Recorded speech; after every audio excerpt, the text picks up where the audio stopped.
Je ne vais pas me faire que des amis avec cette vidéo, avec ce que je vais dire là.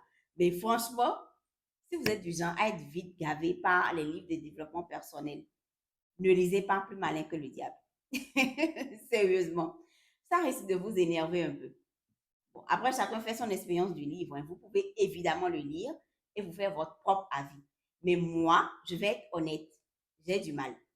Ce livre parle d'une quête presque impossible, une quête de compréhension de l'échec, de la réussite, et surtout cette idée de l'autre soi.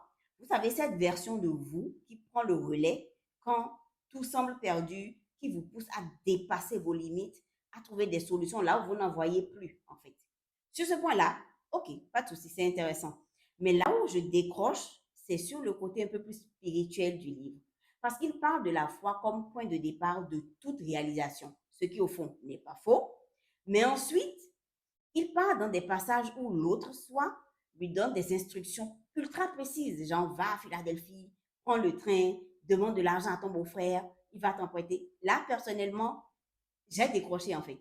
Ensuite vient la discussion intense et plutôt provocante avec le diable, imaginaire, quoique, il ne nous fixe pas vraiment dessus.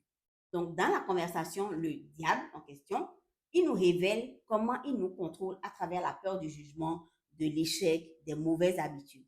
C'est grâce à toutes ces failles de notre esprit qu'il arrive à nous faire dériver, en fait, lentement mais sûrement, de notre mission de vie. Ce qui me dérange profondément, c'est pourquoi ne pas juste nous transmettre ce message directement? Pourquoi passer par une espèce d'entité et lui faire dire les choses dans une conversation imaginaire? C'est un concept que je trouve un peu tiré par les cheveux. Autant j'avais plus ou moins apprécié Conversation avec Dieu il y a quelques semaines, je vous en avais même parlé ici. Le concept, c'est le même, mais du côté de Dieu cette fois-ci. Autant ici, je trouve que c'est mal amené. Alors, attention, je ne dis pas que le livre est nul. Très loin de là.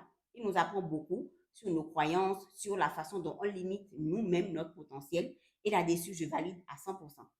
Mais selon moi, il ne vaut clairement pas tout ce qu'on en dit sur les réseaux, la façon dont les gens s'emballent complètement en parlant de ce livre.